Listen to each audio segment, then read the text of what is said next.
What's up, you guys? Welcome back to my YouTube channel. This is Humphrey Yang here. I've gotten a lot of questions about how to create a budget, what kind of budgeting software I use. So this video is all about how I create a budget and how to create a budget like a pro using Google Sheets. I really like to use Google Sheets because one, it's on the cloud, two, almost everyone has access to it and it's free, and three, you can customize it to yourself. The one downside I would say with using Google Sheets is that it's not as automatic as some people would like it to be. So for example, if you use an app like Mint.com or Truebill, a lot of the expenses get categorized automatically as you spend your money with your credit card. With Google Sheets, it's a little bit more granular and you kind of have to do more legwork in the beginning to set it up yourself. However, I really like seeing everything in one spreadsheet, especially my income and my expenses and all the cash that I spend. Sometimes I like to input it manually myself. I really like Google Sheets because it kind of gives you a P&L or a profit and loss statement for your own life. And for those of you who don't have a budget, it's a great way to kind of just create a budget from scratch and to really understand where your money is going, how much money you can allocate to, different types of categories. So in today's video, I'm going to actually switch the views of this camera. So basically what's going to happen is the screen is going to come up and I'll be in a little picture-in-picture. And you get to see exactly how I'm gonna build a budget from scratch. Also, at the end of this video, I'll leave a link in the description below with this exact budgeting template, and you can copy it and paste it to your own Google Sheets and use it on your own. Not only are we gonna build it together, you're gonna have access to it as well. So let's just get started. Basically, I've created a spreadsheet here. It's called Budget for YouTube. And the number one thing that we're gonna start with is first to figure out our recurring expenses. So let's type in here, step one. We're going to type in recurring expenses and then the amount. And then I'm just going to drag this a little bit over just to make it a little bit more bigger. And when it comes to your recurring expenses, these are the expenses that you're going to use every month, such as rent, utilities, car payments, if you have any, gas. I like to include gas here. I know it's kind of a variable expense, but for recurring expenses, gas is pretty reliable. For me, it's always the same every month.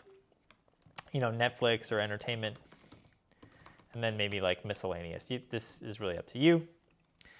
We are going to fill in the amounts here. Say you spend $1,000 for rent, $125 for utilities. That can include your gas payment, your natural gas payment, and also maybe like your Comcast or your internet bill.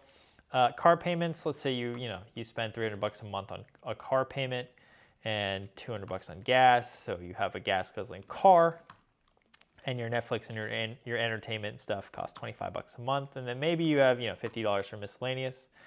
The total for all of these is just, the total for all of these would just be the sum of all these. So we're just going to do that real quick. So you spend $1,700 a month on your recurring expenses. Step two. This is all a budget is, guys. It's just recurring expenses plus your variable expenses and then how much you make, and then you just kind of make a budget for yourself. So variable expenses, this is where I like to include, let's just do this really quickly.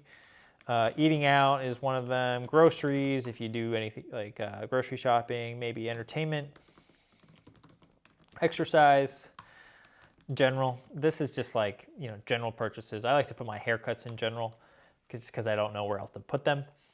Shopping, this is if you buy anything online or anything in person, gifts, travel, that should do it. So, in this hypothetical example, let's just go through really quick. Let's say you spend $100 a month eating out, $300 on groceries, $50 on entertainment, maybe $100 on exercise, like a gym membership would be exercise. $100 in general, $125 on shopping. You like shopping. Maybe you spend $50 on gifts for your friends and family. And then travel, this could be like Ubers and Lyfts, or perhaps it's something in the airport. So anyway, we have all that here. We're just gonna sum it up, whoops. And another way that you can get these expenses is through something like Mint.com or Truebill.com. If you don't know these expenses off the top of your head to the number, that's okay. Just try to do a quick estimate of how much you spend on a variable basis. These are variable because they vary from month to month. And then step three, we want to type in our income. So our monthly income, for a lot of us, you'll have one paycheck. paycheck 1, paycheck 2. I just like to do everything in after-tax dollars. So let's just say you make $2,000 a paycheck, and your total monthly income here would be $4,000, or the sum of these two. So basically what we've built here so far is we have our income stream, $4,000, and then we have what's going out, so $890 and $1,700. That's basically a budget. I mean, we just created one. You saw it. We have variable expenses, recurring expenses, and then now we just have our monthly income. So it looks like we're spending less than we earn right now in this hypothetical example, which is great. So I'm going to type in my monthly income here. And that'll just be that. And then my monthly expenses will just be my variable plus my recurring. So I will go choose that cell and then add this cell. So our total left over for the month will just be our income minus our expenses.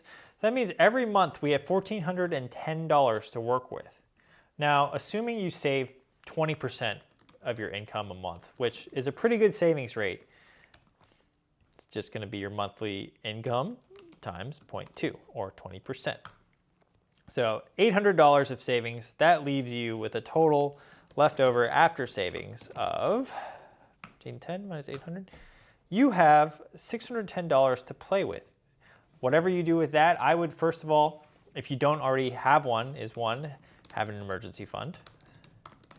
And then 2, oh, by the way, with an emergency fund, we want about 6 months of total expenses. So in this case, 6 months of total expenses here would be your variable costs plus your recurring costs times 6. So it looks like in this case, we spend about $2,600 a month times 6, or I think that would be 2,600 times 6. You want to get $15,600 in a savings account that's not being touched. That'll be your emergency fund. That's just in case you ever lose your job. Maybe, something like coronavirus happens. You would need that money in the future. Basically, we've just made a budget here using Google Sheets. And now let's just clean it up and make it a little bit more beautiful. And then let's include some other information that you might want to have. All right, guys, so we're back. What I've done here is just I've made it a lot prettier. I've consolidated all my expenses, recurring and variable, into different months. And so basically I have January here, which is listed here in columns H and I, and February here as well. It's basically the same format that we just made together. What I'm just doing now is I'm going to do it per month, and then as I do it per month, these expenses are going to be sucked in, or not sucked in, but just automatically pulled into this top left corner over here. And this top left corner is the P&L of my life, or the P&L of your life, if you will. I find that as long as you have a budget and as long as you go through this exercise, you're going to be a lot better off than like 99% of the population, because most people don't even care to do this stuff. But as long as you're taking the time to do this and understand how your finances are, you're going to be a lot better off personally and just long-term in terms of financial independence. So you can use my spreadsheet. It will be linked below in the description, but if you don't, no harm done. It's all good. At least you can use my spreadsheet as a reference point to create your own. And basically, I even have included in this spreadsheet itself my expenses 2020 tab, which is just the same thing, but what I personally use on my end. And there will be some clear instructions on how you can just import it into your own Google Drive, and that way you can use it on your own as well. I hope that you enjoyed this video. Please let me know if you do use this. If you do like this type of content, let me know as well.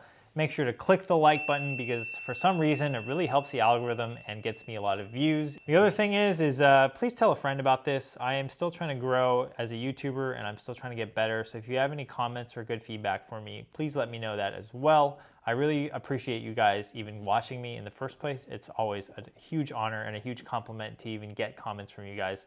And as a reminder, I will be responding to all comments within the first 30-45 minutes of posting. Tomorrow might be a little bit difficult. I am going to be somewhere exactly at 9 when this video goes live, but I will answer within the hour. All right, guys, thanks for coming. Thanks for watching, and I'll see you guys in the next one.